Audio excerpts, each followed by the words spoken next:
A very good morning, everyone, and a very warm welcome to Narayana IS Academy.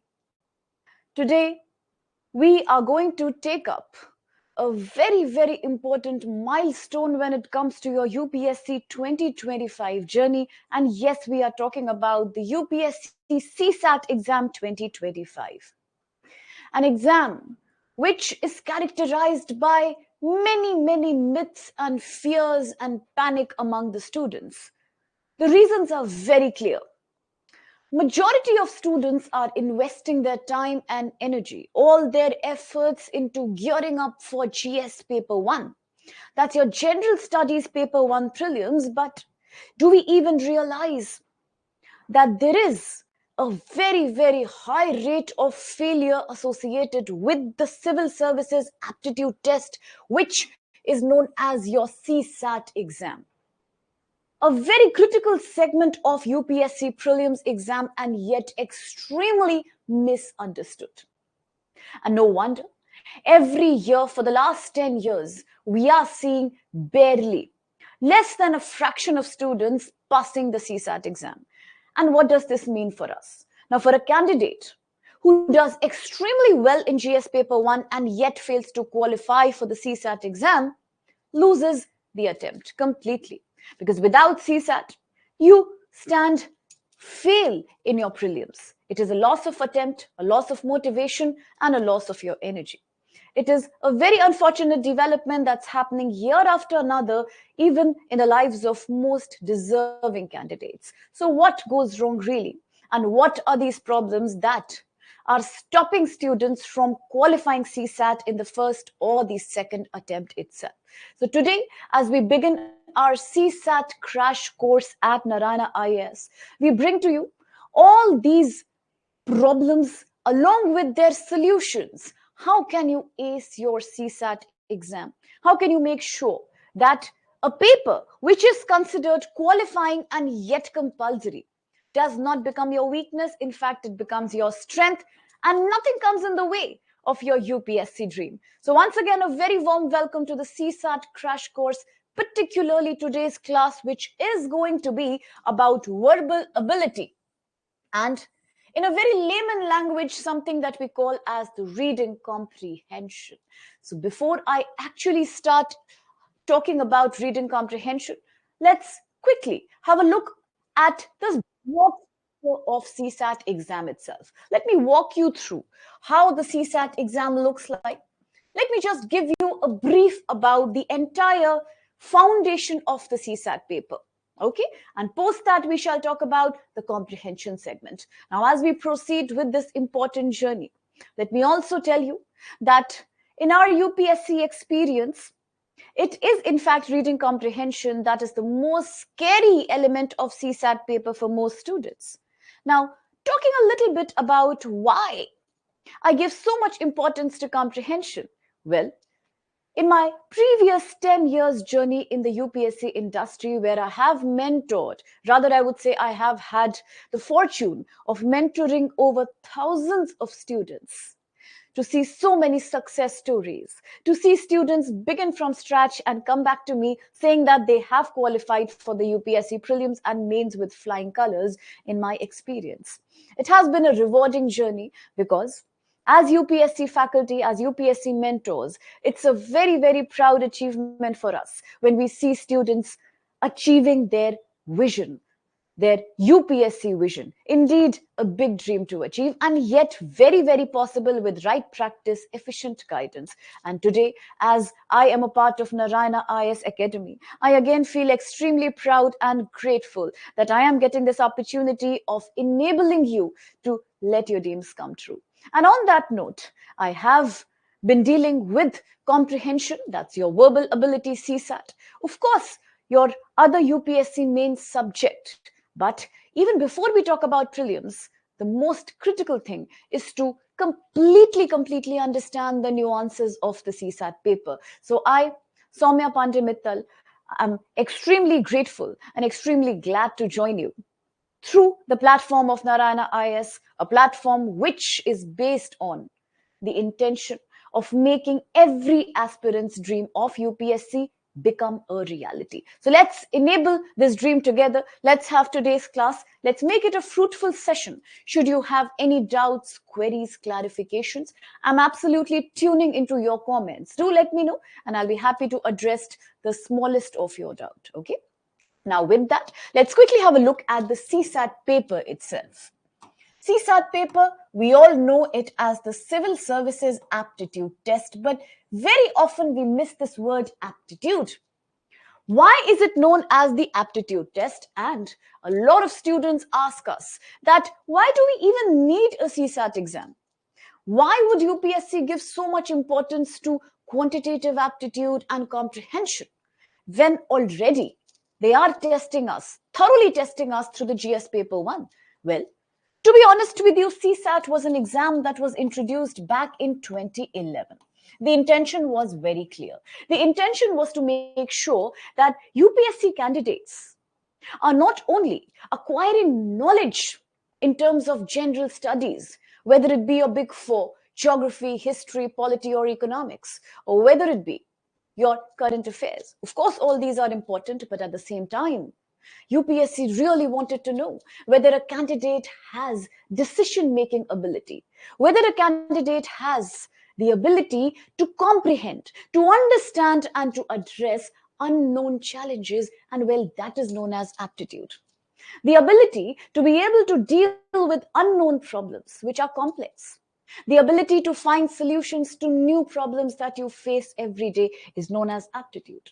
The ability to focus in a very, very passionate way, to focus in a very, very minute way into the complexity of a problem and then come up with an innovative solution is known as aptitude. And as future officers in our country, we need to deal with problems every day.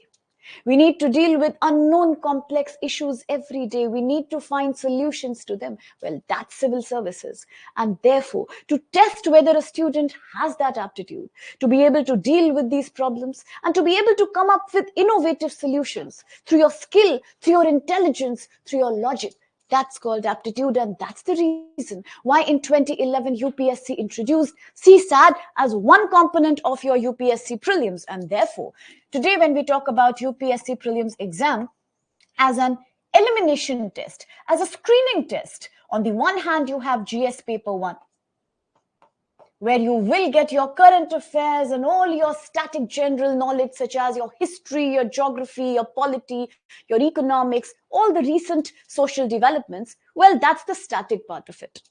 But let's agree that wherever it comes to testing your aptitude and your skill, UPSC has given you this one opportunity in the name of the CSAT exam or the aptitude test. Well, talking about the structure of this test, we know that in the CSAT exam, we shall have 80 MCQ questions. MCQ questions? Pretty much the prelims pattern. You will have a question to be followed by 4 options, A, B, C, and D. You need to pick out the most appropriate response from that. I am not using the word correct. There is a reason behind this too. Talking about GS paper 1, you need to pick out the correct option from A, B, C, D. Talking about CSAT, mark my words, you have to pick out the most appropriate option, okay? Now, why am I using these words in such a way? I shall clarify as we proceed with our lecture series, all right? But as of now, do remember that in CSAT exam, you need to pick out the most appropriate option. So you shall have about 80 multiple choice questions, okay? And for these questions, you will be given a time of 2 hours only. These 80 MCQs in 2 hours will be marked in a scheme of 200 total marks, which means if we do a rough calculation, every question here is broadly carrying 2.5 mark. All right. So 80 questions, per question 2.5 mark. Total marks 200, and the time that you're given is 2 hours. But there is a catch. There is negative marking as well. In the CSAT exam, for every wrong question that you attempt, you will be losing 0.83% of the mark. Okay, so which means that here accuracy is crucial because we cannot afford to make too many mistakes. There is negative marking. Do remember that. Apart from that, let's also understand that this is a qualifying exam, okay? And when we say a qualifying exam, what we are trying to say is that whatever marks you get in the CSAT paper out of 200, they are not going to be added in your final score. They will not determine your position. But apart from being qualifying, it is also mandatory. It is a compulsory exam. A lot of students that I know always say that, ma'am, this is a qualifying paper, so why should we prepare so hard for it? Why should we give so much time and energy to it? And that's a huge problem, because although it's a qualifying paper, you do not have to bother about, your merit in the exam, in the CSAT exam. But when I say it's a qualifying exam, you need to get at least 66 marks out of 200 to be able to pass the paper, and that's mandatory. So what if it's qualifying? It's compulsory as well, because if you do not get 66 out of 200, you lose your attempt. No matter how well you've done in GS paper 1, it doesn't matter. Your attempt gets wasted. And that's why CSAT is crucial. It's critical. Let the word qualifying not misguide you. Agreed, it's qualifying, but also compulsory. So 66 out of 200 is something that we have to achieve anyhow. And the second problem is that many students believe that 66 out of 200 is not that big deal. We can get this much. Even when we prepare in the last minute, there is a lot of tendency among students to prepare for CSAT just 1 week in advance, 2 weeks in advance. Some people do not even study properly for it. Some just see the previous year questions once or twice and they go for the examination itself. Well, these are also the reasons why the failure rate is very high. You'll be shocked to know that barely 10 to 12% people actually pass the CSAT exam every year. Can you imagine this high failure rate? Why? Obviously, because there is no preparation going in there, because people take it for granted, believing that 66 out of 200 is nothing, we can get that. But believe me, it doesn't happen like that. The questions are very tricky, plus there is negative marking. So we need adequate preparation, a good method. So both things are critical here. Not only do you need to invest at least 1.5 months to rigorous CSAT exam practice, but also you need to have a proper method. And this is where the right mentorship helps. Just by looking at the PYQs or by picking up random books, you cannot get the right methodology. You need professional guidance for that. Well, that's also the purpose for the CSAT Crash Course, that indeed any of you is still confused about the right method. Here we are stepping in to sort that out for you, provided you attend these sessions regularly and with dedication, okay? And then we can assure you 100% results in the CSAT exam, okay? So now, having said that, let me also quickly tell you that what kind of questions come in the CSAT exam. So far, we've understood just one thing, that passing in the CSAT is crucial. I've also explained to you what's the importance of aptitude test. Okay, because aptitude is all about skill and problem solving, and that's a non-negotiable skill as a future civil servant. Having said that, we know that we have 80 questions for CSAT exam. 2 hours time is being given to you for this. There is about 200 total mark, 66 being the passing mark. You need to get 66 to pass in this exam, along with some negative marking that happens here. All of these are MCQs, multiple choice questions. I hope this much clarity we have by now. And now, having said that, let's also quickly see what in the CSAT paper. How do these topics look like? Well, CSAT is a very, very diverse exam. Okay, let's believe that it is a very, very diverse exam. When I say diverse exam, what I'm trying to tell you is that in the CSAT exam, you will have questions from almost 4 segments. What segments are these? Of course, you will have your quantitative aptitude. When I say quantitative aptitude, I'm talking about mathematics.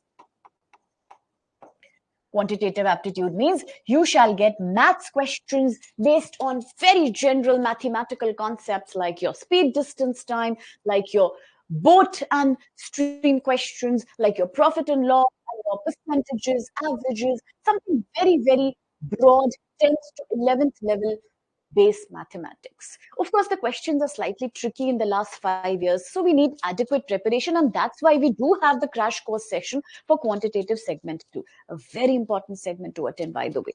Now, apart from that, you also have logical reasoning. Okay, and when I say logical reasoning, reasoning is always of two types. Reasoning can be verbal and non-verbal. When you need to attempt reasoning with numbers, for example, the number series, for example, the missing number, for example, questions based on sometimes calendars and clocks. Quite scoring, very scoring. With the right practice and right guidance, you can get very good marks here. This is a very scoring portion, let me assure you. Then comes the non-verbal reasoning, for which I'm here at your disposal. So when I talk about non-verbal reasoning, I am talking about questions that are based on reading comprehension. Yes, you heard me right. Reading comprehension. I know we are all scared of comprehension, aren't we? In the 10 years of my UPSC mentorship journey, I keep hearing one thing. Ma'am, we just hate reading comprehension in the CSAT exam. And I'm always like, it's the most interesting segment. And why this much antagonism? Why this much hatred towards comprehension? Again, it boils down to the same thing. Well, we do not know the right method. We have never understood the CSAT reading comprehension in detail. But in this lecture, we will. And trust me, after this lecture, it's a promise you can take from me. You are going to love absolutely the comprehension segment. In fact, it's going to be your favorite segment among all these. Well, with that promise in mind, non-verbal reasoning is about comprehension passages. You must have seen in the PYQs, I know. They look quite scary, don't they? Okay. From now onwards, they won't be scary for you. But that's what I mean by non-verbal reasoning. Reading comprehension passages followed by multiple choice questions. Apart from this, you also have data interpretation. Yes, again, a very scoring element of the CSAT exam. In data interpretation, you will be given various kind of graph-based data, pie chart-based data. You need to just understand questions based on that data, find answers to them, very scoring because it is like writing on the wall. The data depiction has all the clues into it. You just have to do some minute calculations and observation, and the answers can be very easily, achieved. So very, very scoring segment. Please make sure you attempt all the data interpretation questions, the most scoring segment of the whole paper and the most easy one, by the way. Now, apart from data interpretation, you will have some decision-making questions also. When I say decision-making question, it could be in the form of statement and assertion. Okay? Statement and assertion means to give you a statement to be followed by an assertion. You need to make sure that the statement and the assertion match, or whether the assertion does not match with the statement, whether they are compatible or incompatible. Again, this resonates with non-verbal reasoning. If you can understand the method of solving comprehension passages, you can absolutely also 100% understand the statement assertion based questions. It's one and the same, all verbal reasoning. And that's the broad structure of the CSAT exam. Now, a lot of students might ask me, Ma'am, how should we start the paper? As in the previous year question papers, the questions are jumbled up. They are not in a linear format. What I mean to say is that in these 80 questions, deliberately to confuse you, UPSC will give you questions in a manner where 5 questions will be from quantitative aptitude, 2 from comprehension, to be followed by 2 from data interpretation, to be followed by 1 on decision making, and again maths and again English. It's all jumbled up. Why do they do that? Have you ever seen speed breakers on the road? What's the purpose of a speed breaker? Whenever a fast moving vehicle comes a bump, a speed breaker, and your speed crashes down. Well, that's the purpose behind giving you a jumbled up CSAT format. So that whenever you are focusing on full speed, suppose you're doing very good in your quantitative segment, and suddenly you see a comprehension question, your momentum. Again, you focus on comprehension, data interpretation comes. It's a deliberate method to divert your attention because it's an elimination test. Always believe, my dear, it's an elimination test, okay? So that's why we want to eliminate the candidates and select very few for the main test. To be cautious about it. Don't get, you know, uh, frustrated because of this jumbled up format. Don't get confused. Why? You have to be sure that you do one segment at one time. What I mean to say is that if you start with maths, if you start with quantitative aptitude, do all the questions on quantitative aptitude once, and then proceed to the second set. If you start with comprehension passages, finish all the comprehension passages and then go to quantitative. And how will you decide what to start with? That's also my students ask me. Whichever topic you are most comfortable. Although my confidence after my lectures, you will love the comprehension segment, so you will start with that. For those of you who are more comfortable in the quantitative segment aptitude, start with that. Finish all the math questions, then come to. Or if you like DI, if you think data interpretation is very easy for you, do all the DI questions first, then come to comprehension, or then go to math. So one segment at a time should be the rule that makes your mind intact, that helps you do the questions in good speed. So take it as a word from me. Very important input here. All people, all those candidates who have been successful in the past have done this. One segment at a time. Very crucial CSAT tip. Second, begin with the segment that's your comfort zone.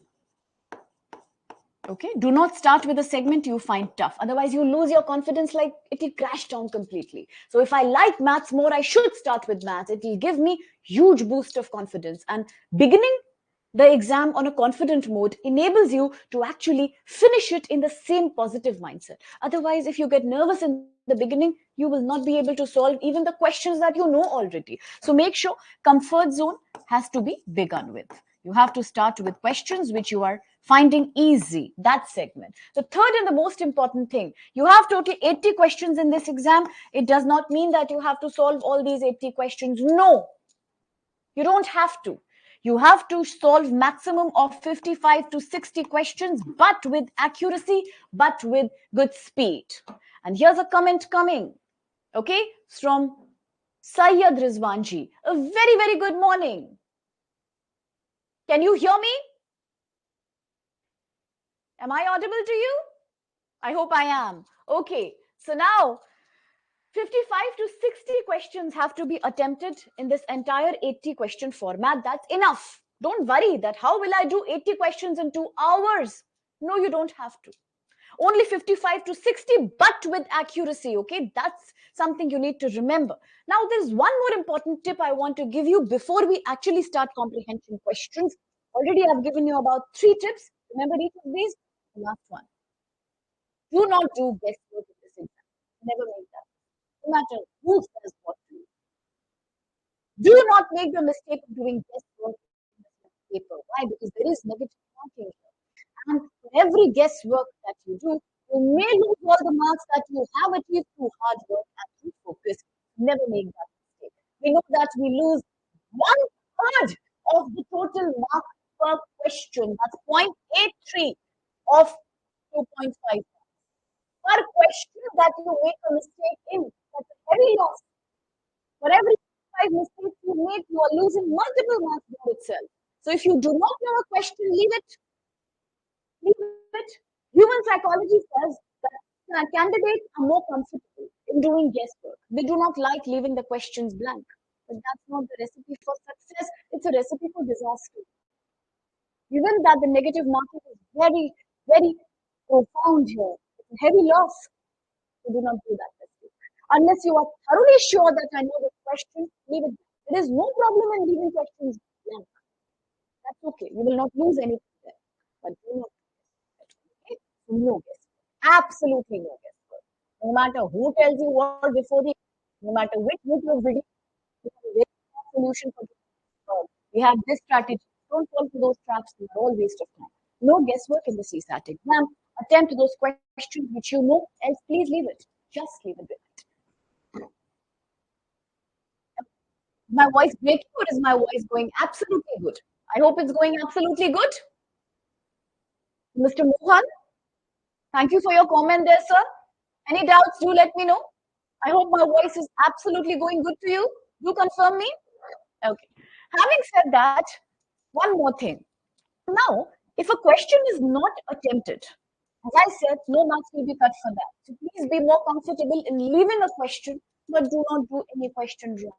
Don't take risk with your performance at all. Always remind yourself there is negative marking. So with this, I hope we are now familiar with at least the CSAT structure, right? Before I proceed with the reading comprehension segment, I'll quickly also revise it down for you once more. Before I do that, don't you ever think and wonder why is comprehension such an important segment of the CSAT exam? Why does UPSC give so much importance to reading comprehension? My students tell me, ma'am, already it is very tough. Already the words are very, very challenging to understand. And yet UPSC is giving us so many comprehension questions. Believe it? If I'm good in maths, can I avoid comprehension segment? Can I focus more on GI? You must be thinking the same. I'm sure you do sometimes, but don't do that. The reason why you cannot leave comprehension segment, the reason why we give so much importance to comprehension segment is right here in front of you. See, this is a table to show you, rather to assure you. Why do we have to work hard for the comprehension segment? See, look at it. Look at this table here. What does it show you? It shows you that in the previous few years, in the last 10 years, out of total 80 questions in the CSAT exam, how many questions have come from reading comprehension or verbal ability alone? Look at this for yourself.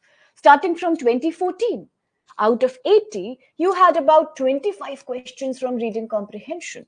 Go back to 2015, about 30 questions. Go back to 2019, 30 questions again. Coming back to 2020 to 30 questions. In the last 2 years, 2024, 27 questions, 2025, 27 questions again from reading comprehension. What does this chart suggest to you? What does it show you?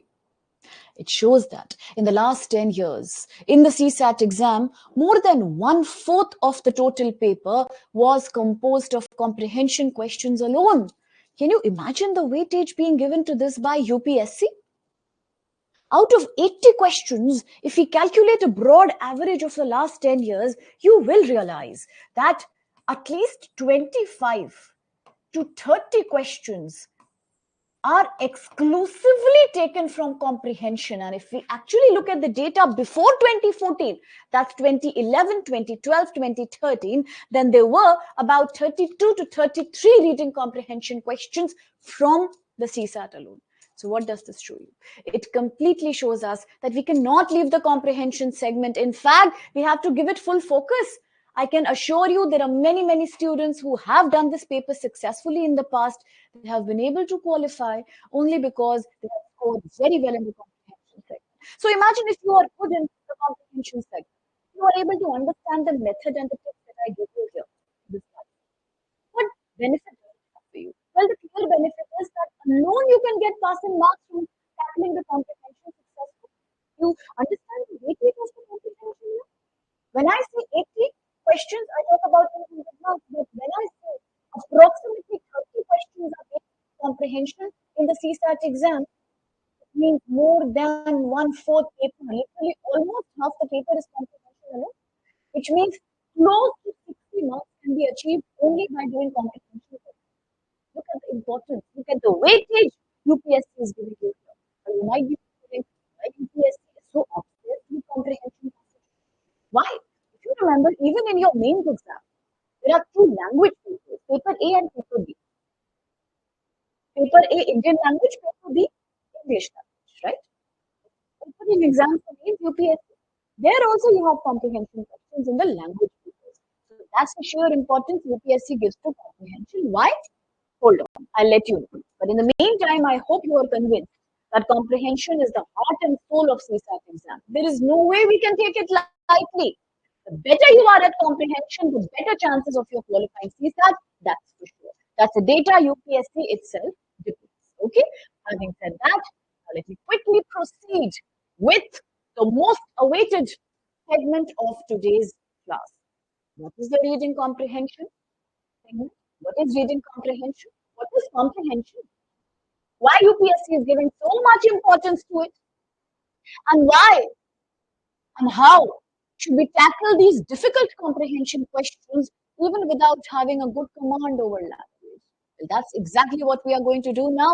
And in the meantime, yes, I can read your comment, Krishna. And Okay.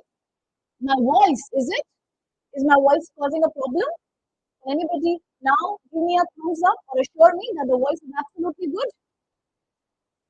Is my audio and video absolutely good? Can you hear me? Can you see me? Yeah, you can. Okay, thanks for confirmation. That's so considerate of you. Thank you, sir. Thank you there. Okay, having said that, now before I begin with the content here, the most important part of today's lecture, I believe strongly in revision. Okay, my voice is not all that good. Is it? Is it? Are we having some issues with the voice? No, it's good. Okay, so you could also refresh the system a little bit. Okay, you could just refresh your system a little bit.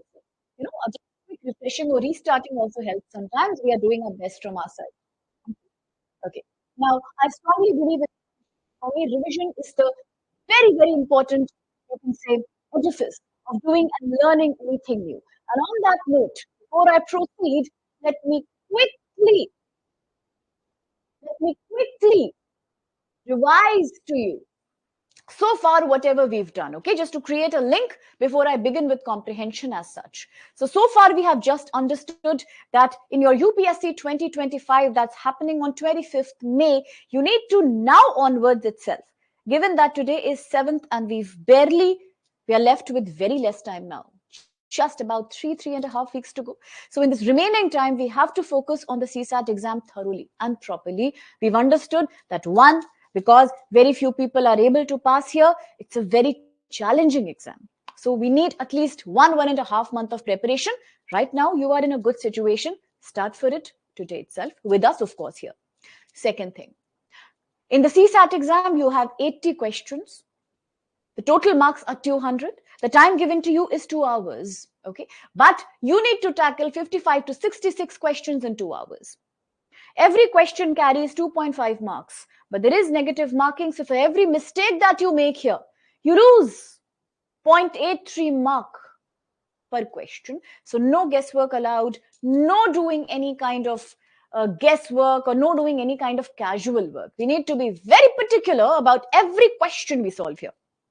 Be accurate. Do it only if you know it, otherwise leave it blank, please. Speed is the most important aspect of this paper. We will work on speed. Okay.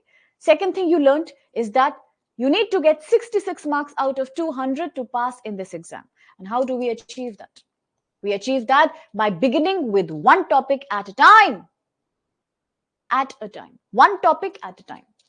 Right? And the most critical aspect of CSAT exam is reading comprehension. So which means you need thorough method and right techniques for it. And that's why I'm here for you. Okay. Another thing is that whichever is your comfort topic, start with that and finish it once before taking up another topic. You will have options from quantitative aptitude. You will have questions from comprehension, data interpretation, verbal, non-verbal reasoning. Start with the segment you like and finish it before proceeding with the next. Third thing is that here, please make sure that you are being extremely, extremely careful while attempting questions, because these are MCQs. You need to mark the answers on the OMR sheet. Okay, there will be circles given to you. You need to fill those up. One mistake can lead to a huge problem. So be very careful with every question there. Okay, having said that, I'm sure I've also convinced you about how crucial and critical is the comprehension segment here. Now with that, let's now start with the most awaited segment of today's lecture, and which is, okay, let's begin our comprehension journey. As I say that reading comprehension is the most important, the most challenging, and the most heavy weightage component of the CSAT exam. But what is comprehension? How do we prepare for it? What is the guarantee that if you take classes here with me, you will pass the CSAT exam? Okay, first let me make promises and then start telling you and then start mentoring you through CSAT. Okay, the one promise that I need to make today is that if you take these lectures with me seriously here, then you will be able to solve every passage, each passage in less than a minute or in exactly 1 minute. That's 60 seconds. And that too correctly, accurately. Sounds unreal? It's a promise that I'm making. It's a thorough promise that I'm making to you here in this platform today. One passage, 1 minute, that's what you will do. If you attend all these lectures with me seriously, it's a commitment. Second promise. Second promise is that you will not only be able to easily solve these passages, in fact, love it. These passages will also give you information and inputs for your GS paper 1, 2, 3, and essay paper and ethics paper in the mains. These will help you by giving you good data, good awareness, good knowledge for your interview, as well as prelims GS paper 1, because all these passages are based on current affairs. Third promise, you will not only love reading comprehension, you will actually find it so good that you will start your paper with it and you will desperately wait to practice more and more. Sounds very unreal, but all these are promises from my side. But there is one promise I need from your side as well. Correct? Fair enough? And that one promise is that whatever we discuss in these lectures, you will not only listen to it very carefully, whatever tips I give you, you will practice them honestly and with good commitment. You will not skip any lecture, you will take all these thoroughly in a committed way because it's for your own success, it's for your own happiness. If there is any doubt, you will stop me, you will interrupt me, and you will ask me because I'm right here reading your comments. I really, really appreciate, absolutely love when you comment, when you ask me questions. Do remember, any class, any session is always a two-way interaction. It's a relationship. Okay, it cannot be a monologue. I cannot teach and I cannot, expect that we're all on the same page until I listen from you. Okay, so I want you here. I want your response here. Let's not believe that, I cannot see you. For me, each student is right here in front of me. Okay, so please interact. Please talk to me. Please tell me what are your doubts. I'll be more than happy to address your doubts. I just absolutely love when you talk and when you tell me what problems you're facing, because that's why I'm here. Ask me 1,000 times, I'll be happy every time to address them, but do not move on without understanding, because CSAT is crucial. It's a very important milestone of UPSC. So please talk to me, okay? That's a promise I want from your side. Attendance, commitment, and constant interaction. Are we ready to make this promise? Will you make this promise to me? Only then will my promises come true. And then we can start with the main agenda of my class. What is reading comprehension? From now on, I'm going to coach you step by step into what is comprehension, how to tackle comprehension, and I will lead you up till a point where you will do UPSC CSAT passage on your own in a minute. Okay, but to reach there, we have to make this beginning now. Are you ready to promise me that? Yes or no? Can I start now with reading comprehension?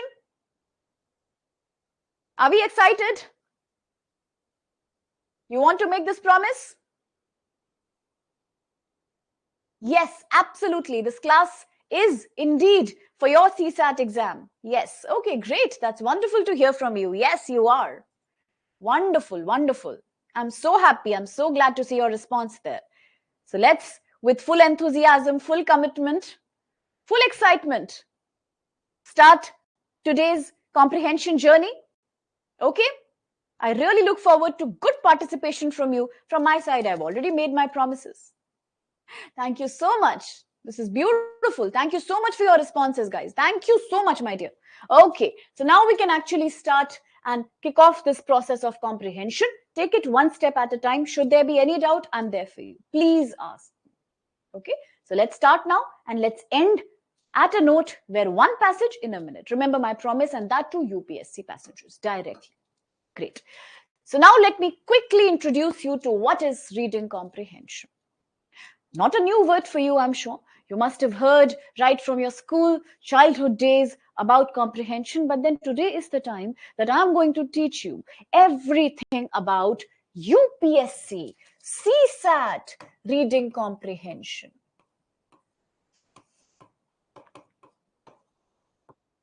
What is this?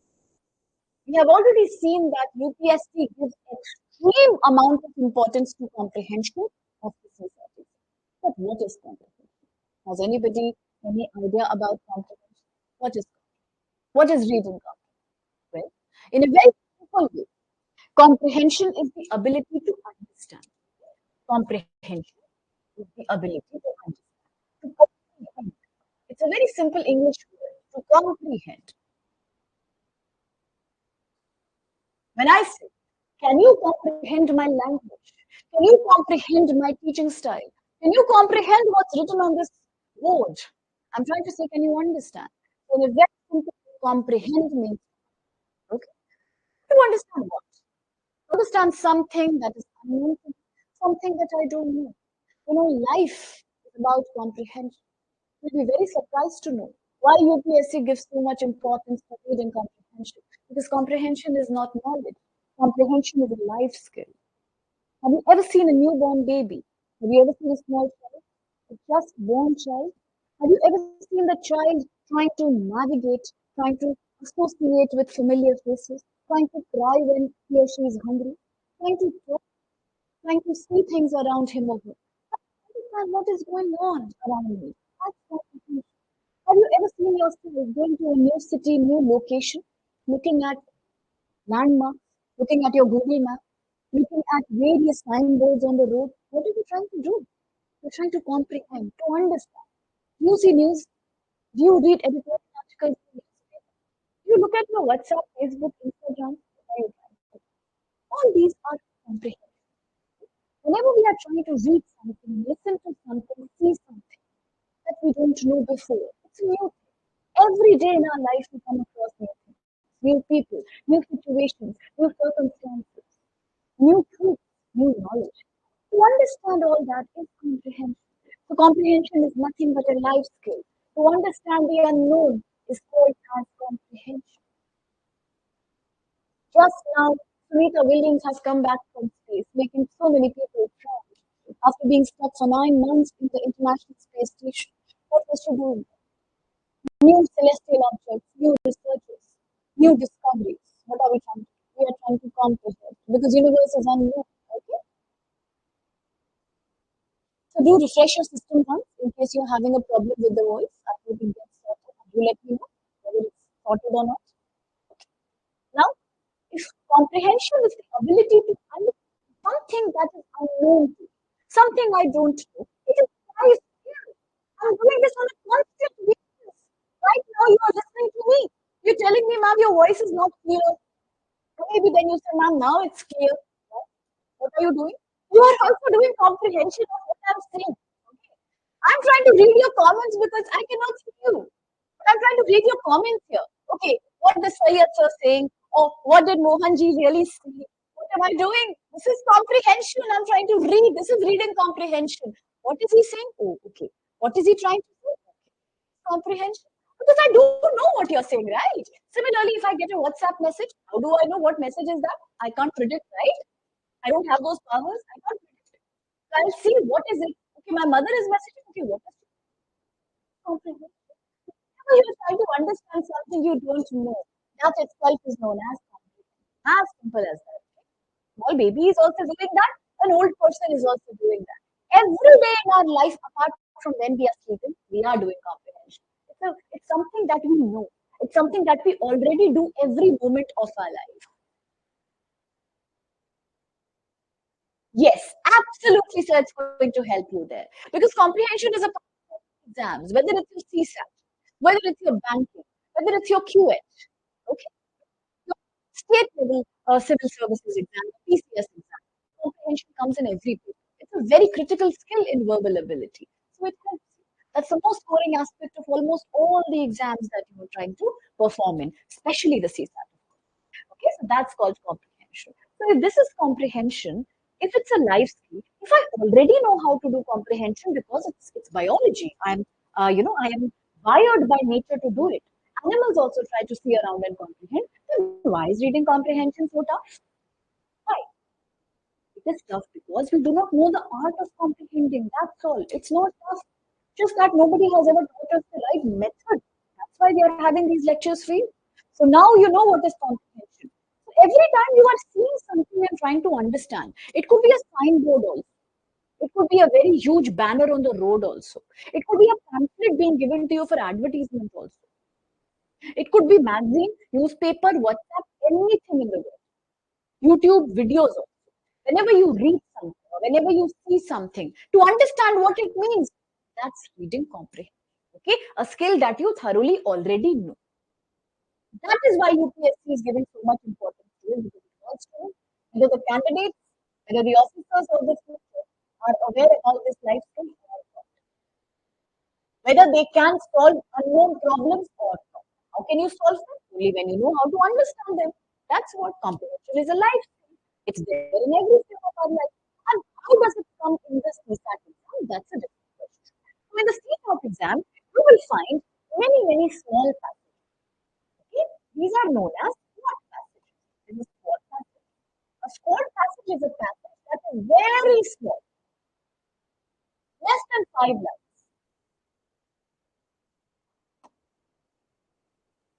A very short passage that is less than about 5 lines is known as a SWOT passage. Okay, very short passage. If you have seen the UPSC question papers in the past, previous year papers, you will see that all the passages are very small. And there are many passages that you get, as you already saw in the chart. Out of 18, you do get around 30 to 32 passages every year. Very short and many, right? These are SWOT. Very short. And these passages are followed by either one or two questions each, followed by 1 to 2 questions after each.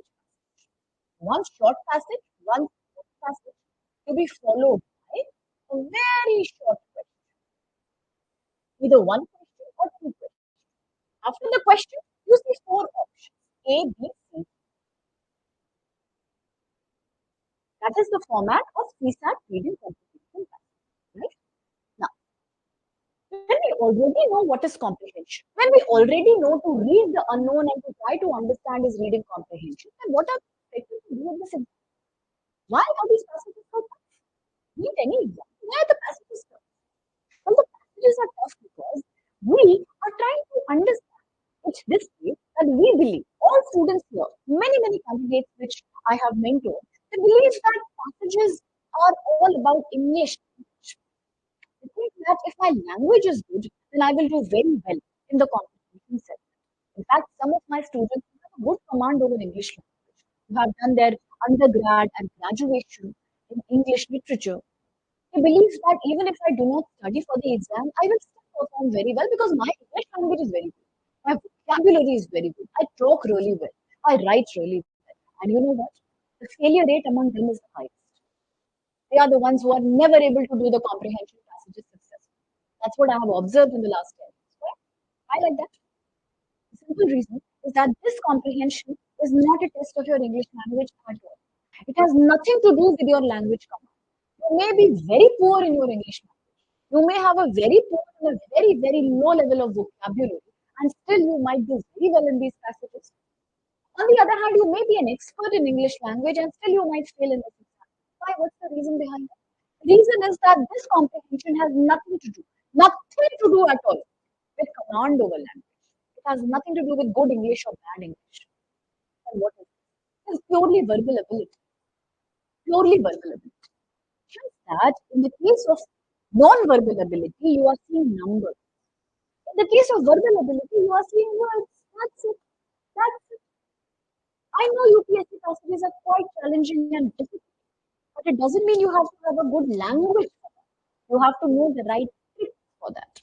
Okay, the trick is important, not the language. Of course, it's good to improve language, but language alone or a good language alone will not enable you past the CSAT verbal ability section.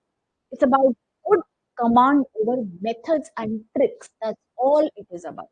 It is about knowing the right method of solving these passages. It's not about a good vocabulary, trust me. So, how do we build that? Let me come to that. So, therefore, reading comprehension is the ability to see an information in front of you in the form of a very short passage, a short passage, and then to try to understand that information and then to answer the question based on it by selecting the most appropriate option. That itself is reading comprehension. Okay? So, in order to be successful in CSAT reading comprehension, one, you must be able to understand the crux of the passage. Whenever you are reading a short passage here, whenever you are seeing a short passage here, what do you do now? What do you do? Definitely, you are going to read that passage completely from the first word to the last word, but only once. Another very important tip. A lot of people might be telling you, learn to read the passages fast. Learn to read the passages many, many times. It's all wrong. It's rubbish. You have to read every passage only once with thorough dedication, first word to the last word. Your intention here while reading the passage has to be to understand the crux of the passage. What is the crux of the passage? Crux of the passage is the main point made by the passage. What is the purpose of the passage? What is the intention of the passage? Okay, that's very important. As you read the passage, try to understand why the passage has been written. What is the main purpose and the main point this passage is trying to make? A very good example is you see a very good movie, a 3 hours movie. And after seeing the movie, somebody would ask you that what is the crux of the movie? What will you say? Will you tell them the story for 3 hours? No. Will you sing songs for them? No. What will you do? You will just tell in one or two lines that the movie was about this particular thing. For example, you saw a movie on, say, cricket, something like that. You will just come and put the movie is about the success story of a cricket. Suppose, for example, those of you who've seen this very beautiful movie called Kantara. Okay, it was made in many, many languages, and it was based on Indian culture of a particular village. It's a lovely movie, actually, especially good for UPSC aspirants because it was talking about the different aspects of culture and all. So in that movie, you see the movie for 2 hours, and somebody would ask you, "What's the crux of this movie? What will you say? Will you tell the whole story scene by scene? No, you will just say in one line the crux of the movie. The main point of the movie is how a set of villagers believe in a very important religious ritual or ceremony and how actually it changes their life. This is called the crux. The main thing, the summary, the essence of a particular passage, movie, or story. That's what we are going to understand here in comprehension. The next thing is, after you understand the crux of the passage, try to answer questions based on the passage. A lot of people also come and ask me, ma'am, if we have a very good command over general studies, if we have studied very well, can we handle CSAT passages also very well? No, no. The answer is no. You may be very good in general studies. You may have very good knowledge of current affairs. You may be very good in your all history, geography, political science, and all. But still, you may not be able to solve the passages properly if you are not following the method.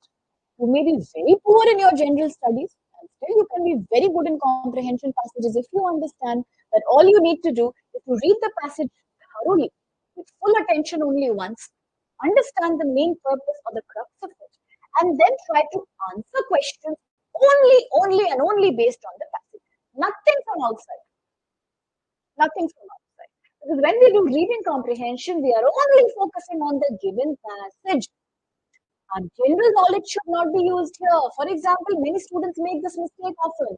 If there is a passage that's talking about International Solar Alliance made by India back in 2015, the passage is only talking about that. And the options are very general in nature. Suppose the options talk about Kyoto Protocol, or the options talk about Paris Agreement. You might be thinking that since all these are current affairs based, you can select anything. Just by believing that it is true in terms of general studies, so that will be good. Because if the passage is only focusing on International Solar Alliance, the answer should also be matching with the passage. The answer will have to be taken from the passage. Nothing from outside the passage is going to help you. No amount of knowledge, no amount of common sense, no amount of passage alone will give you the answer. Make sure. You should be able to find the answer based on the text of the passage.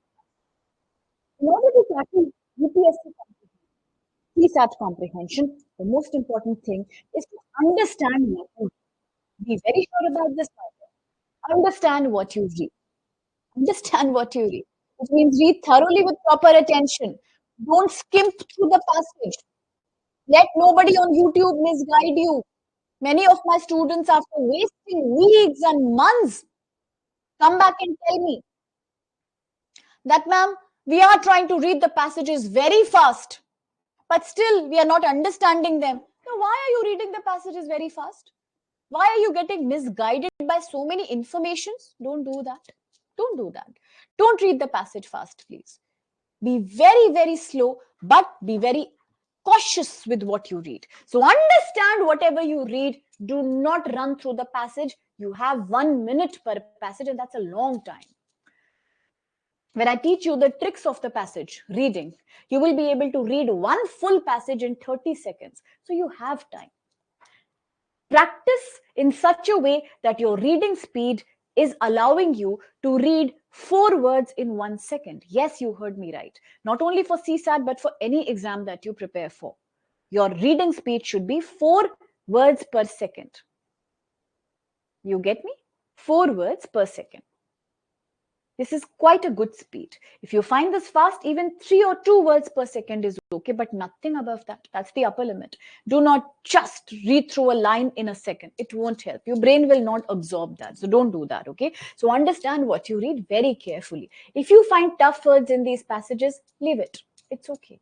Leave that word and proceed. One word here will not give you the answer anyway, because your purpose is going to be to understand the crux of the passage, main idea behind the passage. So therefore, it will not help following one or every word.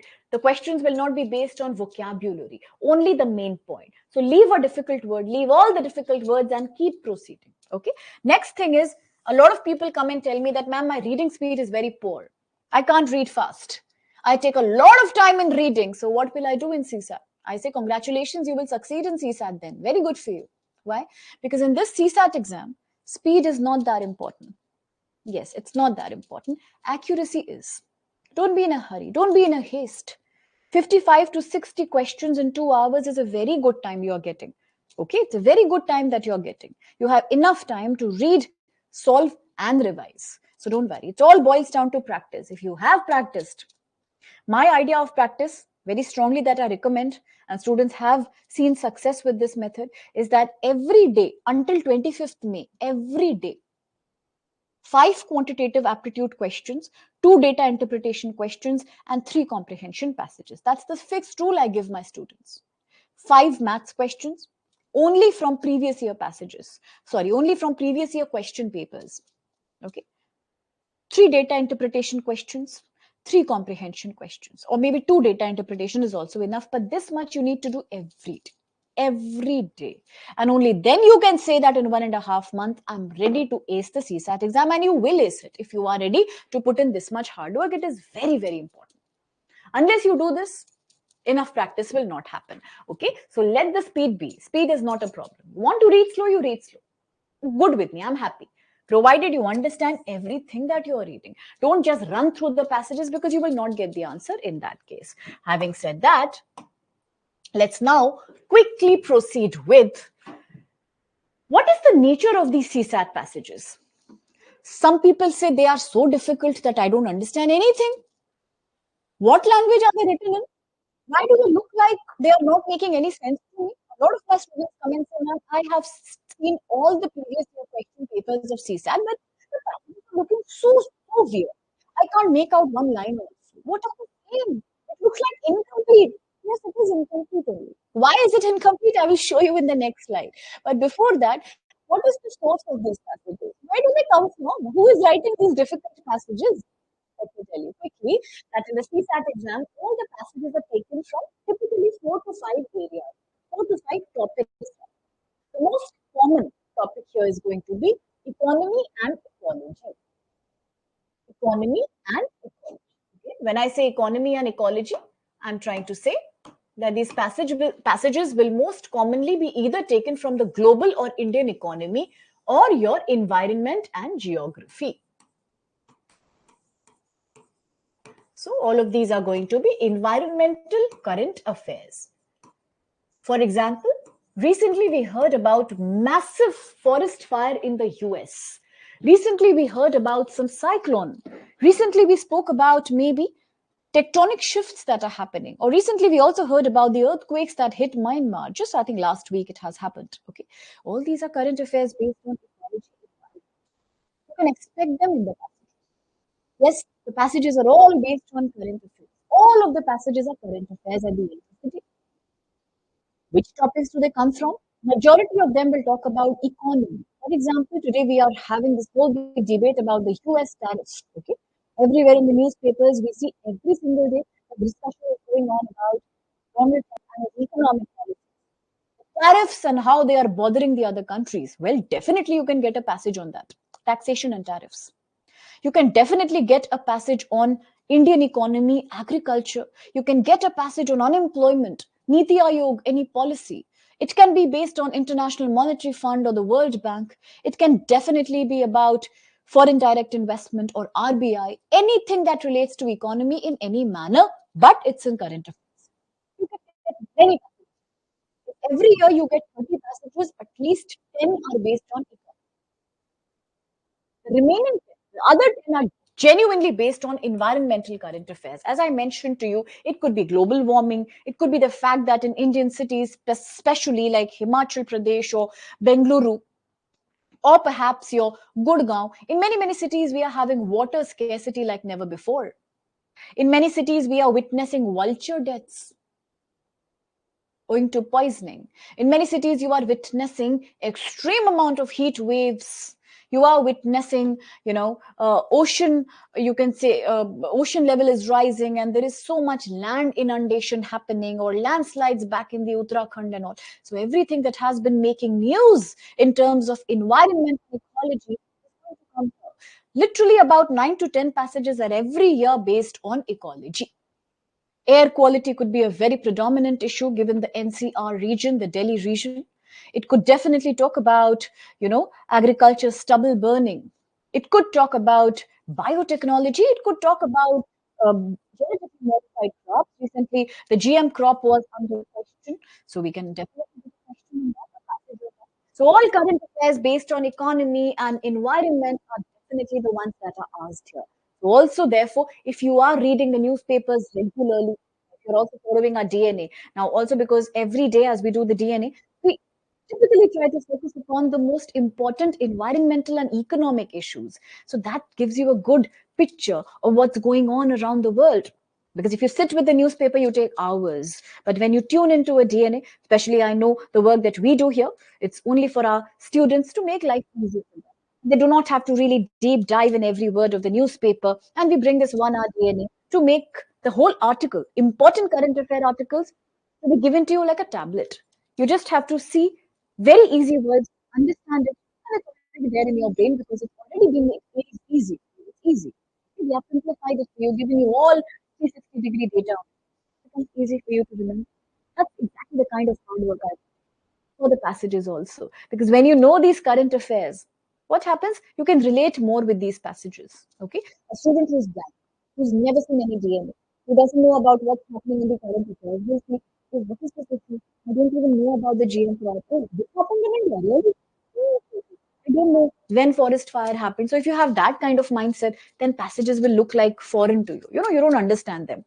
But then if you are regular with all the DNAs and discussions that we are putting up only for you, it becomes easy for you because UPSC also focuses on current affairs and passages. So you will relate to these passages. Definitely that happens. Okay. So that way, current affairs will really help for you. DNAs will really work for you in understanding the passages properly. So these are the two important themes. Another important theme is yes, health and nutrition. A lot of passages, 3 to 4 passages every year, will come from health and nourishment. They can talk about diseases. For example, again, we have covered very nicely all these topics in our DNA session. Say, for example, the KFB disease, the forest disease that was happening last year in Karnataka, Andhra, Telangana. They can give you questions on HIV, malnourishment, high rates of anemia and malnutrition among Indian women. They can talk about problems like mortality, child and mother maternal.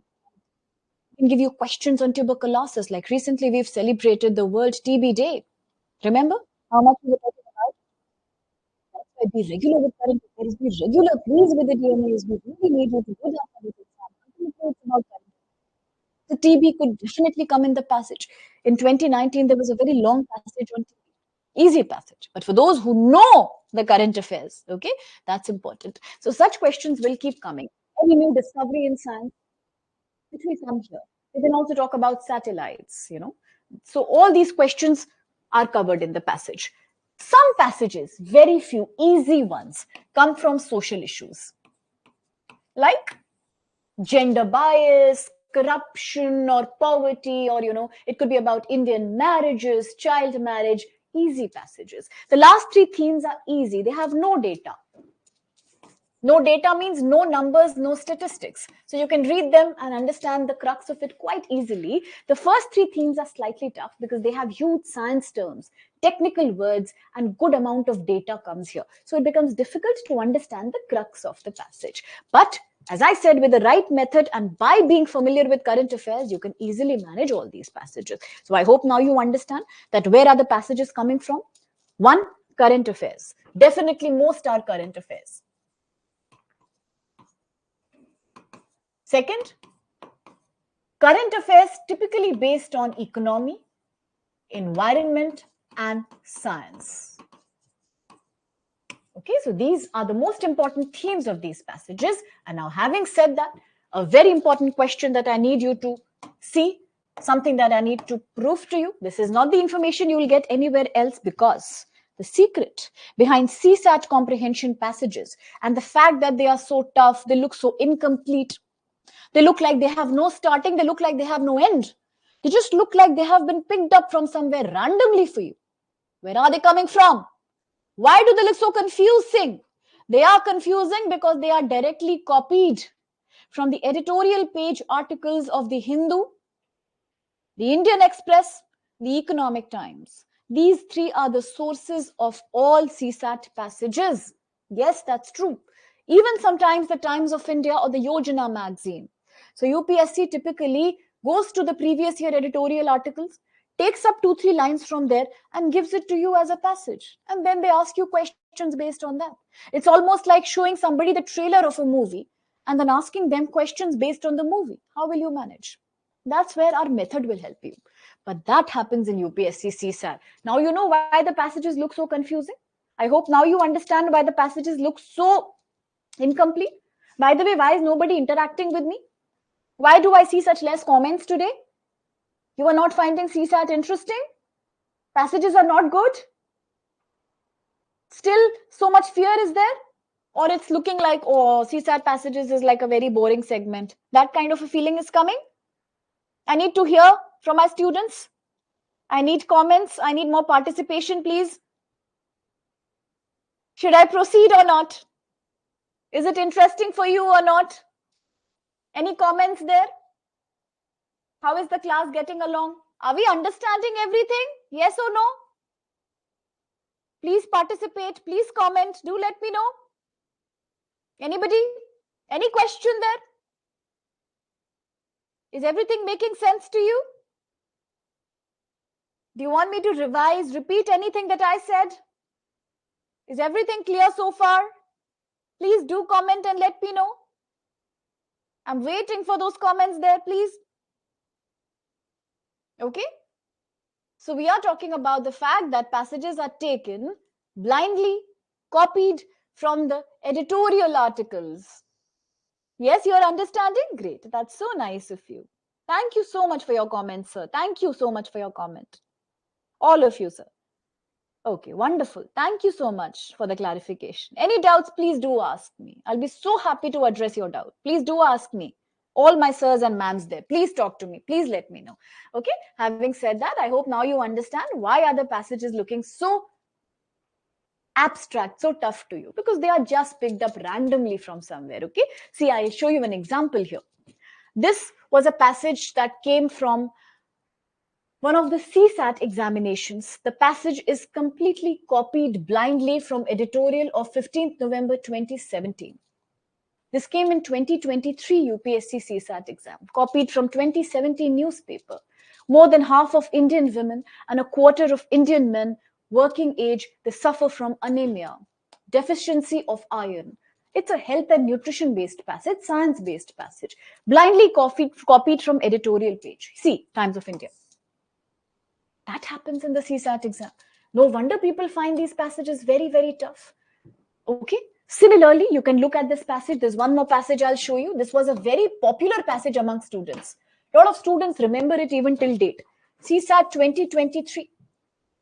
Look at the passage. Very recent, 2023. Talking about many people not eating the right kind of food.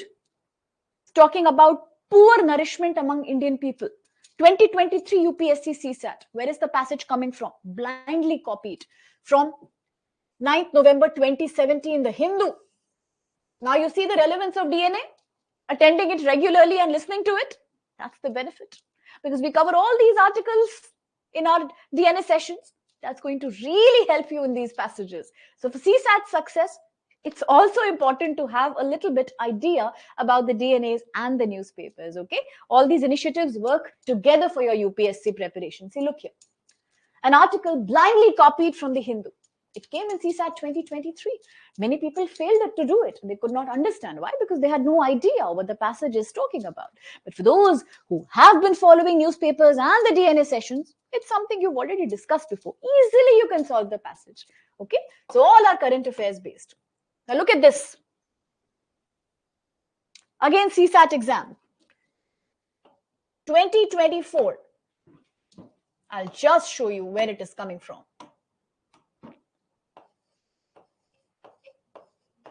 CSAT 2024 passage. Where did it come from? Last year, very recent, very important for your preparation. Conventional classrooms, talking about learning. Education is the theme here. Social issues. Where is it coming from? 30th August 2016, The Hindu. We would have covered this somewhere in the newspaper. See, so that's the source of these passages. Now you understand why these passages are looking so difficult for you. Because one, you know the topics that they cover. Current affairs, environment, economy, social issues. Yeah. Why are they tough? Because they are blindly taken from editorial articles. So that one way we can be master on these passages, master at these passages, is by being regular with newspapers and the DNA itself. That really works wonders for the UPSC CSAT exam. Yes, definitely I will discuss with you, sir, as you questioned about the answering. How do I develop the answering capability for these passages? That's why I'm here, sir. Don't worry. Now it's my anxiety, my attention, not yours. You enjoy the lecture. I'll guide you step by step into the right method. That method will make life so easy for you. You can do one passage in less than a minute. That's a promise that I've already made you. I'm just showing you the whole idea behind how these passages are made and created for you. Is that clear now? Where are they coming from? Newspapers. What is important? Current affairs and a little bit editorial page coverage. To make life easy, yes, we have the DNA. To make your attempt more successful, you need to know a little bit of these current affairs. Okay? Rest is the method that I'll come back to. So all these passages are all newspapers. If so much is clear, if so far is clear, then now is actually the time when I start giving you a little bit method. When I say that these passages are completely from newspapers, when I say that these passages are tough, when I say that these are small and yet the questions are confusing, what questions am I talking about? Have you ever seen UPSC previous year papers? If not, see it today. See it today itself. Very important to see the PYQs. I will practice all the previous year questions with you here in this platform during this crash course session. But still, you should look at the previous year questions once. Just 1.5 months is remaining. You should see them. When you see them, you will realize one thing, that after all these short, small passages, you have fixed kind of questions coming every year. 2025, this year also, it's going to be the same. It will never ever change, trust me. They can't change comprehension pattern because comprehension is always of one kind only. It is a fixed segment. What kind of questions are these that come in the CSAT exam? What do they ask you after these passages? Difficult words? No. The meaning of one line? No. Then what do they ask you? What are the questions that are based on these passages? And why are they looking so tough? Have you seen the previous year questions and noticed words like inference, corollary, theme, crux, logical, rational? Confusing and scary, right? These are the kind of questions that come here. Because every year in the UPSC CSAT exam, after all the passages, if there are 30 passages, then maybe 30 to 60 questions. Either one question after every passage or two questions after every passage. Same kind of fixed questions come. These questions can be categorized into 3 categories, okay? There are 3 types of questions that come in the CSAT exam. We need to understand each of these types separately. in order to pass the exam. The second important thing is that if there are 3 types of questions that come in the CSAT exam, then in that case, what should be the method to solve them? Agreed that there are 3 types of questions that come in the CSAT exam. Comprehension passages.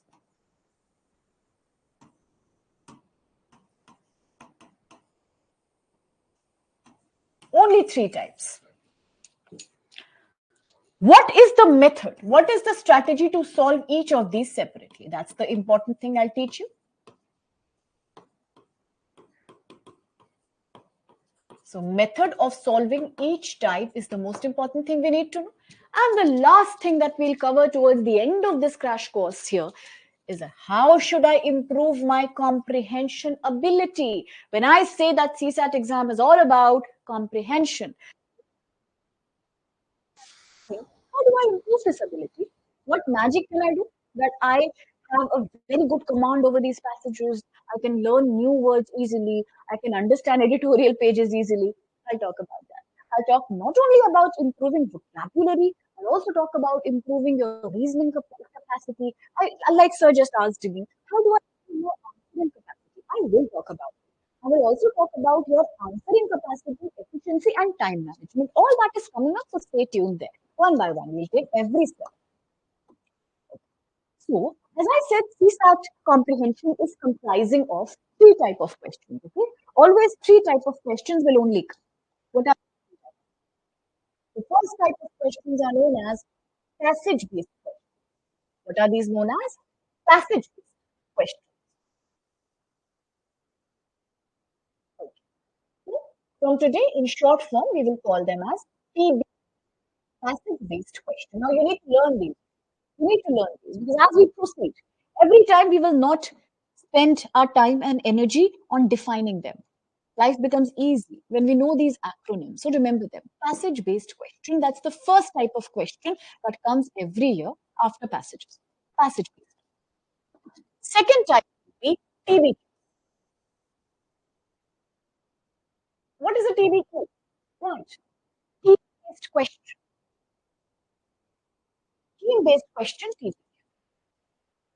Now to the last question. The last variety of question, IBQ. What does IBQ stand for? Inference. Inference. Please remember, my dear, PBQ, TBQ, IBQ. These are the only 3 types of questions that come in the UPSC exam. Very important to understand. Very important to know the method and the type of each. It's non-negotiable. It's very important if you want to be successful. You have the dream of passing CSAT in the first go. If you really want to tackle all comprehensions correctly and accurately, you also get 32. You have to know. PBQ is the first type, PBQ is the second type, and IBQ is the last type. Now, what is the difference between each of these and which are the more important ones? TBQ, let's talk about the passage-based test. This is the easiest. Why is it the easiest? Because when I say passage-based, it means it is directly based on the passage. For the PBQ type of questions, you do not have to use your brain too much. And easy. All you need to do is that you have to see the passage. Answer will be located exactly directly in the passage. That's why some people also call them direct questions. Because they are very easy. Even a child can solve. Usually they are very, very easy. I'll show you a sample. Very easy. Passage-based question. Super easy. Answer will be there directly in the passage itself. You don't need to use your brain also. Very slow. Very easy. But very few PBQs will come in.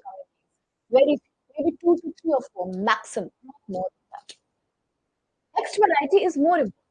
This is known as TBQ, theme-based. What is this? If you remember, I just told you maybe half an hour before that in all the reading comprehension passages, for example,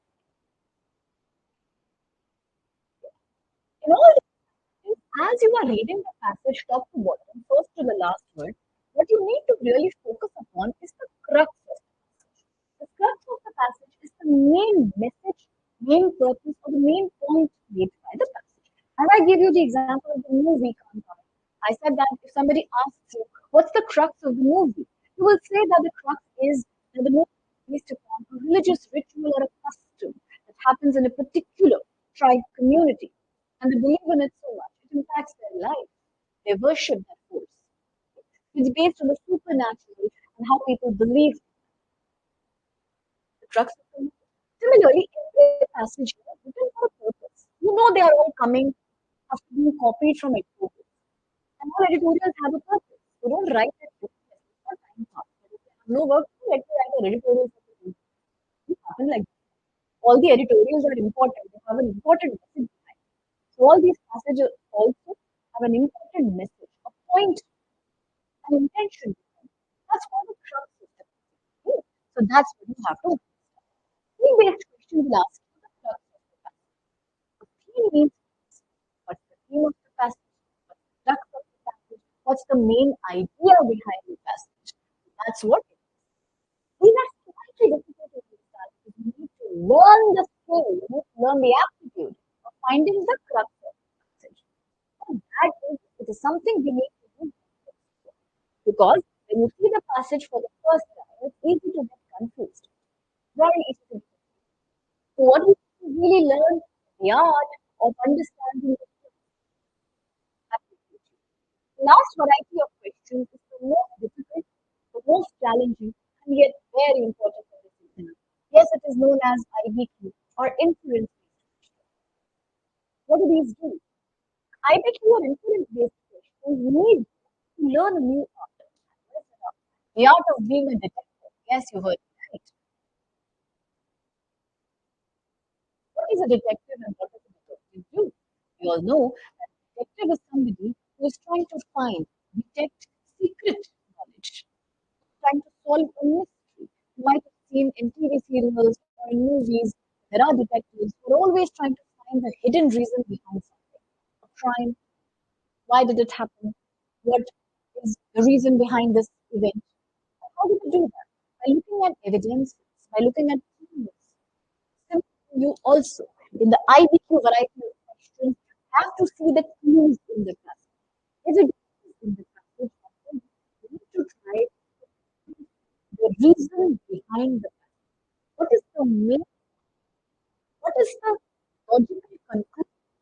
What is that thing that the writer of the passage is trying to tell me? Passage will always be like a set of evidences or clues. Every passage in the CSAT exam is like a case study. You know what is a case study? A case study is something that talks about a problem, one particular problem in short. So every passage you can treat as a case study. It's not English language, it's not a story, it's a case study. So all these lines of the passage will give you clues. You have to understand those clues and then you have to reach a logical conclusion like a detective does. Okay? That only you have to reach a logical conclusion. Many questions, about 60 to 70% questions. For example, if the CSAT exam has 30 questions based on comprehension, then believe me, about 20 questions can be based on inference based questions. At least at IB, you have to learn the art of making an inference for inference based questions. And making an inference means reaching a logical conclusion. How do you do that? By seeing the passage, by seeing the clues of the passage with a case study. All right? And this is the most important variety of question. So you need to learn the art of making an inference, which I will teach you here. An inference means like conclusion.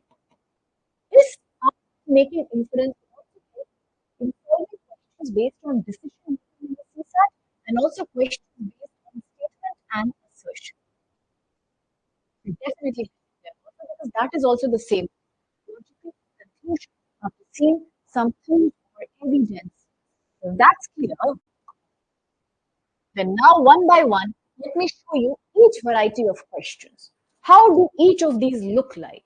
How do you solve them? Which method do you use them? Okay? The very first one here happens to be PBQ or the passage-based question. Is that clear? The first one is PBQ or the passage-based question.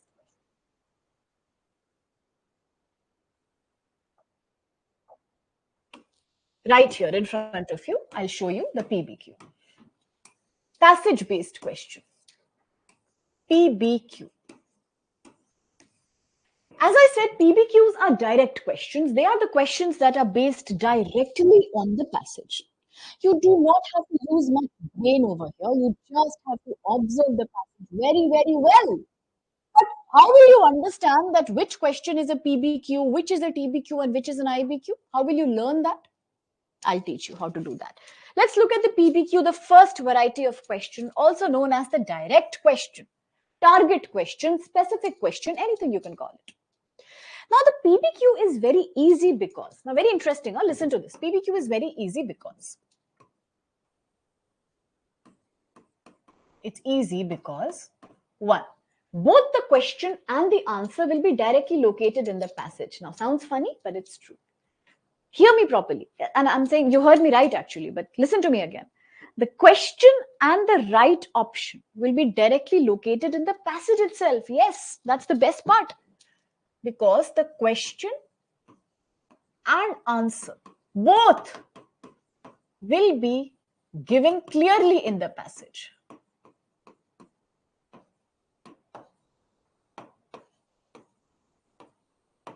In the passage itself. Both question and the answer will be given directly in the passage itself. You don't have to bother or get stressed or take any tension as such or use any particular method. No. Whatever methods we are learning will be for TBQ and IBQ because they are difficult. For PBQ, nothing is needed. Only you need to observe and read properly because the question and the answer both are given in the passage. I'll show you an example in 2 minutes. Second, it's very easy because the option which is correct, the answer option among A, B, C, D is directly written in the passage.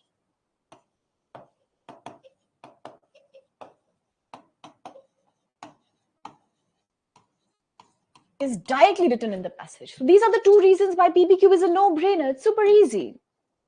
Because the question and the answer are both located in the passage itself. It's very scoring. Whenever you see a PBQ, immediately solve it. Because you know it's very simple. It will be correct. You don't have to find the answer. It's given in the passage directly. Just learn to locate it. You want to see a PBQ? Just to be extra sure, you want me to show you a PBQ now? Yes or no? Only with your permission, I'll proceed. I don't want my students to feel like, I'm doing most of the talking and they're just the passive listeners. No, learning cannot happen like that. Come on. Comprehension is so interesting. Participate. Talk to me. Yeah? Thank you so much, sir, for commenting. That's so considerate. Let me quickly show you now a sample question based on PBQ. Try to solve it. Please try to solve it with me. Find it tough, you can't do it, no problem. It's just a learning platform. You don't find it easier if you still think I cannot do it. I'm there for you. I'll not leave until your doubts are done. I will not end the class until you are satisfied. So don't worry. We're here to learn. Just try. Just try. Let me quickly show you a passage-based question. You will come to know I would. Okay, it's very easy. You can understand this. You can go to this CSAT passage-based question easily. Have a look. Right here is the passage for you. Very short passage. What passage I call this? This is short passage. Please see for yourself. Try to answer. Okay, I'll read the passage for you. Yeah. The passage says, we should preserve nature. Preserve, we should save nature. To preserve life and beauty. Yes, we all know that nature is about life, nature is about beauty. So we should save it, protect it. So if I ask you, what is the theme of the passage here? What do you think is the main theme of the passage? What will you say? Does anybody want to answer me there? Would anybody want to answer this question for me? If I ask you that, kindly let me know the theme of this passage. We already saw the themes. Passages are taken from environmental ecology, economy, politics, social issues. What do you think could be the theme of this passage? We are talking about nature here. We should preserve nature because nature is about life and beauty. So what could be the theme of the passage? Anybody? You think it's polity? You think it's economy? What is the theme here? Come on. We know it. What's the theme of this passage? Talk to me. Very good. I'm excellent. Very good. Thank you, sir. Absolutely, it's ecology, environment. Wonderful. Yes, that's what it is. Let's proceed. A beautiful landscape full of green vegetation, full of plants and trees will not just attract our attention, but it will also fill us with infinite satisfaction. What is an infinite satisfaction? Too much satisfaction, something that we cannot count, invaluable, extreme amount of happiness and satisfaction. But unfortunately, sadly, because of modernization, the fact that now we are becoming very, very advanced in terms of technology, and yeah, absolutely correct. So it is environment. Thank you. So now we are modernizing, we are having technology, construction is going on, we are cutting the trees and all of that. So because of modernization, much of the nature is now yielding to towns. What is yielding to? Giving way to. To give way to something means to surrender to something. Obviously, if too much urbanization happens, if too many towns and cities are there, you know that trees will be cut. Obviously, otherwise, how will a city come? And that's the problem here. Because now, in order to make towns and roads and industries, we are cutting trees. So nature is now stepping back. Nature is surrendering to all this modern construction. In few places, some natural reserves are now being created. Yes, we know that in India we have so many national parks and sanctuaries and biodiversity areas and wetlands, all of that. So they are there now. Government is doing something. Carved out means to be created. All these are being done in order to avert the danger of destroying nature completely. Again, a very good word here, avert. What do we mean by the word avert? Avert means to cancel out, to balance out, to end, to somehow stop. If we want to stop nature from getting completely destroyed, we are creating some natural reserves. What choice do we have? Nature is important, but man will perish without nature. Perish, man will end, man will die, man will finish. It's a very good word. It keeps coming in passages again and again in the CSAT exam also. Okay, so man will perish without nature. So modern man should continue this struggle to save plants which give us oxygen from extinction. Quite an easy passage, not difficult at all. You yourself said it talks about environment, ecology. It talks about how nature is being destroyed due to modernization and industry. And if we need to live, if you want to stop the nature from getting destroyed, and if you want to save ourselves, we must protect it. That's what it says. Let's have a look at the question. It's a passage-based question. Question is, why is nature yielding to industrial towns and areas? What's the question? Read carefully. Why is nature yielding to, giving up to, surrendering to industrial towns and areas? That's the question. Now, please tell me honestly, do you find this question in the passage? What did I tell you with the previous slide? I said that in case of a passage-based question, because it's very easy, very simple. In case of a passage-based question, the question and the right answer, both are available in the passage itself. Do you find this question in the passage? Locate it, please. Why is nature yielding to industrial towns and areas? Yes, I think I have seen this in the passage. Much of nature is now yielding to industrial towns and areas. Here. Yes, correct. I can find the question in the passage. It's a passage-based question, which means answer will also be directly in the passage. That's a PBQ. Question and answer both are supposed to be in the passage itself. Let's look at the options. A. Why is nature surrendering or yielding to industrial towns and areas? A. Due to government's decision to remove forests. B. Rising population has caused trees to be cut.